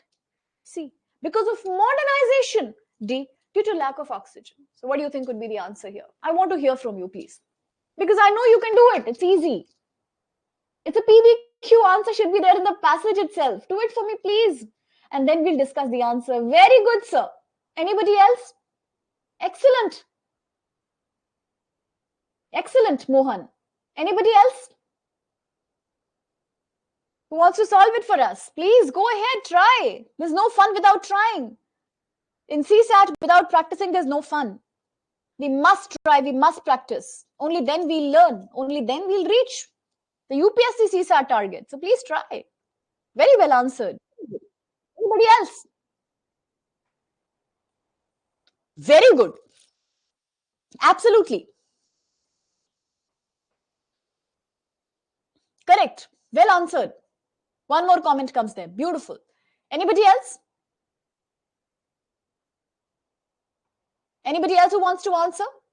I got two absolutely correct responses. I'm so happy. One more comes there. Sayyadji. Absolutely, it's correct. Beautiful. Very good. Well answered. Anybody else who wants to answer? Go ahead. I know you can do it. PBQ we can easily answer. The challenge will be TBQ and IBQ. I know. PBQ we can answer. Come on. And you're going absolutely good. Very, very well answered there. Any more answers? Anybody else who wants to try? You must try. Without this, confidence will not come. Please try. Please answer. Clearly, it's a PBQ, passage-based question, which means answer and question both can be picked out from the passage directly. Same situation happens in the final exam of UPSC CSAT. Please participate. Please practice. The question was directly in the passage. Why is nature yielding to industrial towns and areas?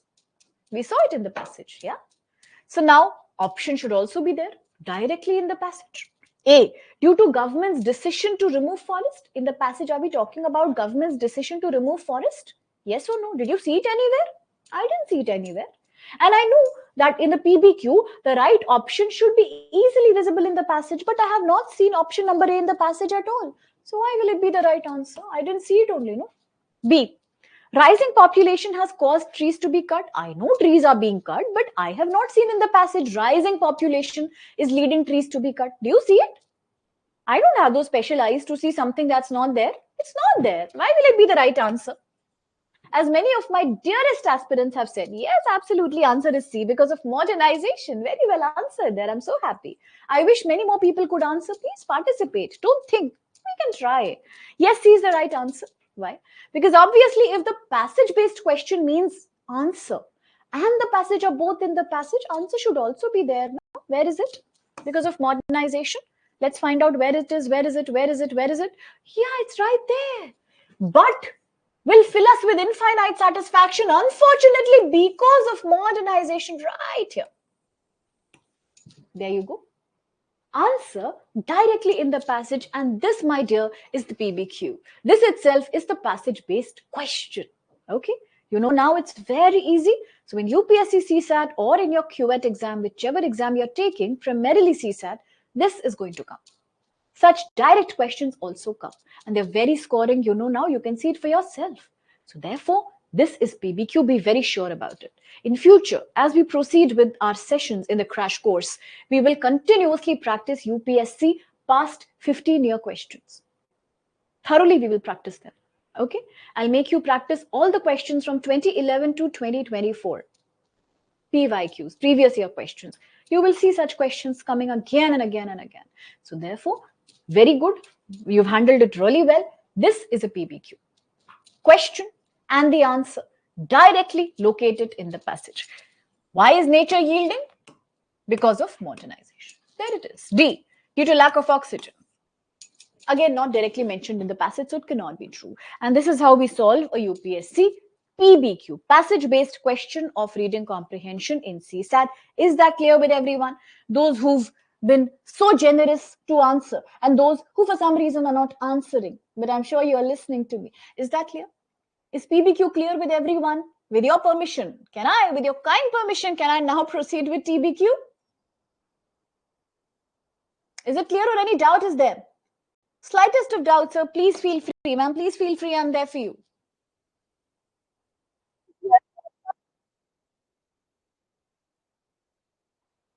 See, thank you so much. Thank you for the comment. And thank you for answering. Anybody else who wants to answer? Anybody else who wants to tell me whether to proceed or not? Are we on the same page? Are we all clear with PBQ? Can we proceed with the second question in the CSAT comprehension? That's TBQ, theme-based question. Are we all comfortable now with PBQ? Passage-based question? Questions in which question and answer are directly located in the passage. Very easy. The right answer option is located in the passage. Are we clear with it? Can we proceed with TBQ now? Anybody else? Yes or no? Anybody else wants me to revise? Can I proceed? Can I proceed, please? Yeah? Wait. Let's now proceed with any comments? Okay, thank you, sir. Thank you. Okay. Now the TBQ is slightly different. This is slightly difficult. This is slightly proper UPSC CSAT level. So let's focus a little bit extra here, my dear. So TBQ, theme-based question. What is a theme-based question? What is a TBQ? How will you come to know that a given question is a TBQ? TBQ or theme-based question will demand only one thing. What's that one thing? Listen and watch very carefully then. See, if this is a reading comprehension passage in my exam, and this is the most important thing, okay, for this segment, so please focus, please focus. Always remember, every CSAT passage has two sides to it. You know what is a side? Or I'm talking about this pen, it has two sides. One I see, one you are. Every CSAT passage has two sides. One is the inner side. Inner side means something that you can't see directly. You and I cannot see directly. Who can see? The person who has written. Only they know. Because they are so they know why they are writing. Today, if I ask you to write a poem or an article on nature, you will know, right? What is there in your mind? How will I know? I can only see your article. I don't know exactly what you're thinking about. What have you thought? But you know because it's your work. So that side only you can see. So every passage has two sides. One which the writer can see, one which the reader can see. What we can see. The part that the writers can see themselves who have written the passage is known as the main idea of the passage. It can also be called as the crux of. That's the hidden side that you and I cannot see. Only the person who's writing can know and they can see. They can feel it. What is crux? What is main idea? Why was the passage written? What is the purpose of this passage? Like that example I gave you from Kantara movie. What is the main idea? Why was this passage written? What is the thought of the author? What is the intention behind writing? For time past, nobody writes editorials, right?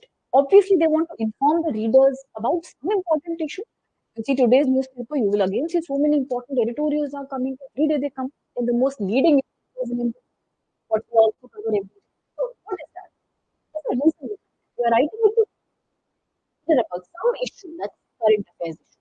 Like that, every passage has a hidden message. Main idea crux. Why was the passage written and what did you learn from the passage? This main idea you can understand by asking two questions to yourself. Why did the passage, why did the writer write? Why did he write? To inform you about something. What's the what is the reason? Second, what lesson have you learned from it? These two whys. WW. Why did the author write the passage? What have I learned from the passage? What lesson have I learned after reading? These two will teach you to understand the main idea. Exactly what theme-based question is asking. What is the crux of the passage? What's the meaning of the passage? The hidden side, you have to extract that. You have to find it. Like to find a pearl. You have to go in, like to find a seed. You have to open a fruit. Similarly, to find the main idea, to find the crux of the passage, you have to go inside the passage. You have to see the hidden side of the passage. How will you do that? With what method? What is the tool? The tool is this. Why was the passage written? And what lesson have I learned from the passage? Remember, as a child, we used to read multiple stories. We used to read comics. We used to read lots and lots of stories, I'm sure. Remember, every story used to teach us a lesson. You remember about that story, Rabbit and Tortoise? Both were having a race, remember? What happened in that race? Tortoise was very slow, but he was steady. He did not rest, he kept running, running, walking, walking, and he won the race. And the rabbit was very fast, but what you learn? Slow and steady wins the race. It's not about being fast, it's about being confident, persistent. Every story had a lesson behind it. Same thing has to be done here. Every passage will teach you a lesson. Things that you have not seen before. Maybe a passage will teach you about the last passage that we did, nature. It taught you about the importance of reserve. Similarly, in UPSC CSAT, you will have passages which will teach you about some new science concept, some new economic problem, some new ecological problem. Every passage comes with a lesson. Remember, that you have to know. What main lesson have you learned from the passage, and why was the passage written in the first place?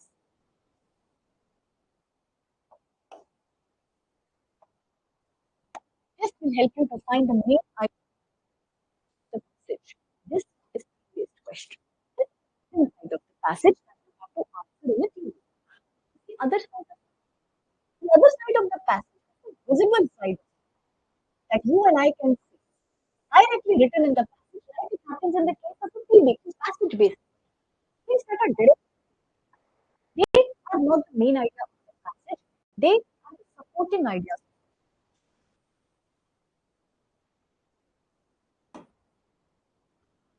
What are supporting ideas? Ideas which support the main idea and no other purpose. For example, in the last passage, the hidden message was to nature. Was the supporting idea. Organization, urban cities, towns, nature is beautiful, nature gives us infinite satisfaction. All these are supporting ideas. About the main intention of the passage. The main purpose and the main lesson was to preserve nature for human survival. Immediately, passage-based questions are easy. They will always ask for supporting details. Things that you can see with your eyes in the passage. In the last passage. Why is nature amazing? Because of mineralization. Easy. Visible. Theme-based questions and inference-based questions later on, which will be tomorrow. We'll talk about the hidden. Why was the passage written? What did you learn from the passage? How will you come to know that the hidden passage, the passage in front of you, is asking a theme-based question? Because a theme-based question will always ask you these few things. One, what is the main idea or the central idea of the passage? This crux. What's the main idea or central idea? What is the crux or the gist? Again, the main idea, the purpose, the scope, the heart. Just the same thing like crux. Coming.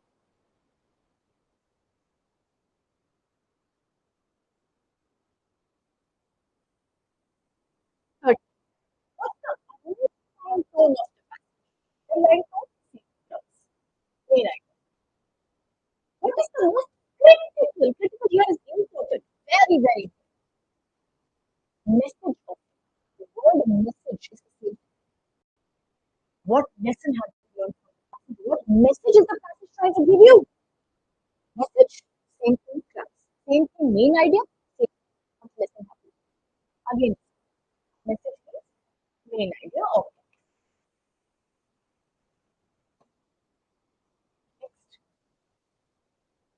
The passage or the author is having intention to inform you about what the passage or the author intend. Intend is the, I told you why the author written the passage. What's the intention behind the passage of the author?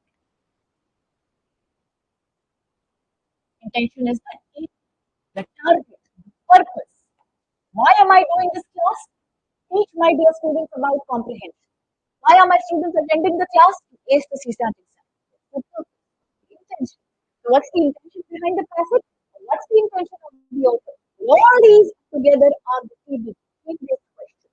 A lot of information is coming your way. Take it one by one. So relax. Don't get over that. Only with practice you can become perfect. That will do. As of now, just remember the few basic. I'll revise it again tomorrow. But still, remember the basic fundamentals that theme-based questions. Very important because they ask you what's the main idea of the passage, the crux or the main message of the passage, intention of the author. Every passage has this. What is the hidden side that you and I cannot see directly? To find that hidden side, we need to know why did the author write that passage, intention of the author, and what lesson have you learned from that? These two will tell you the theme. the crux of it. Everything do in this exercise. The most of it. You can solve comprehension passages through this. You can solve verbal reasoning, assertion through this. You can also solve decision making and only through this one technique. What technique? How to identify the theme of a given problem. And how do you do that? By two questions you have to ask yourself after every passage.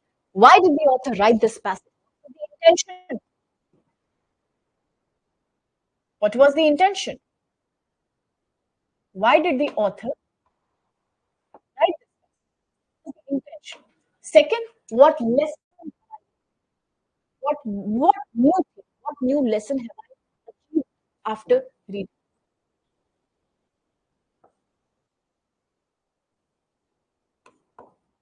After reading this. That's it. That's it. That helps you in finding the TBQ. Once again, how do theme-based questions work? What's the main idea of the passage? What's the central idea of the passage? What's the purpose behind the passage? What does the passage intend? Or the crux and the gist of the passage? I'll quickly show you sample passage and I'll teach you how do you solve theme-based questions. There it is. Small, very short sport passage just to teach you and to tell you how does a theme-based question really look like. We'll quickly solve this before we end the session. Try with me. Please try to answer. It's just no problem. I'm there to guide you. And if you can do this, you can do any question in UPSC CSAT. Let's see the passage. Very short passage. Passage says the Holland Tunnel. We are talking about a specific place, a specific construction. Holland Tunnel is a roadway.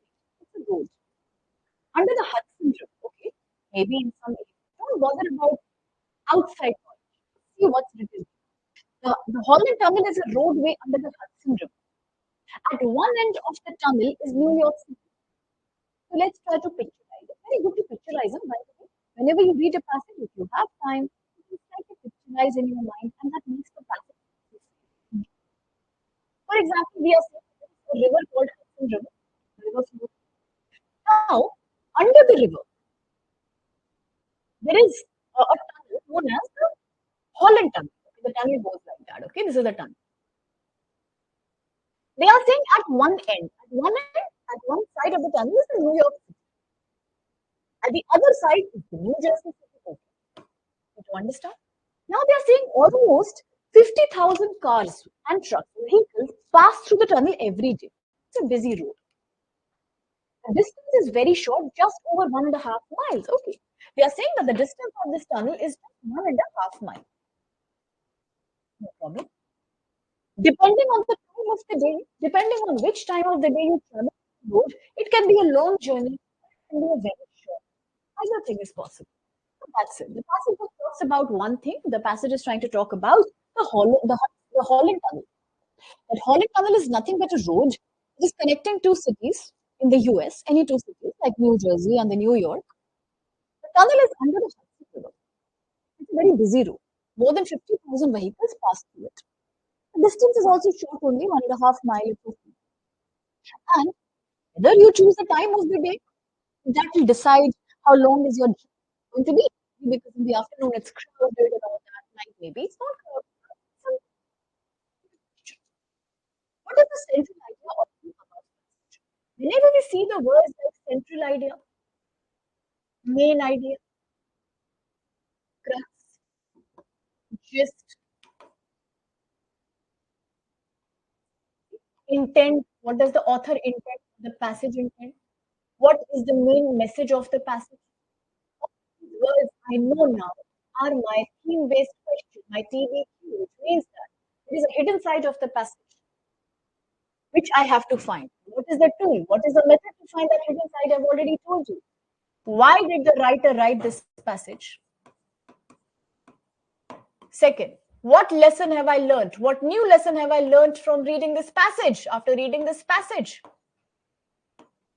Just these are the two things I want to know. So please ask yourself, why did the writer write this passage? Options A, to tell you what the Holland Tunnel is. B, to tell you what the length of the Holland Tunnel is.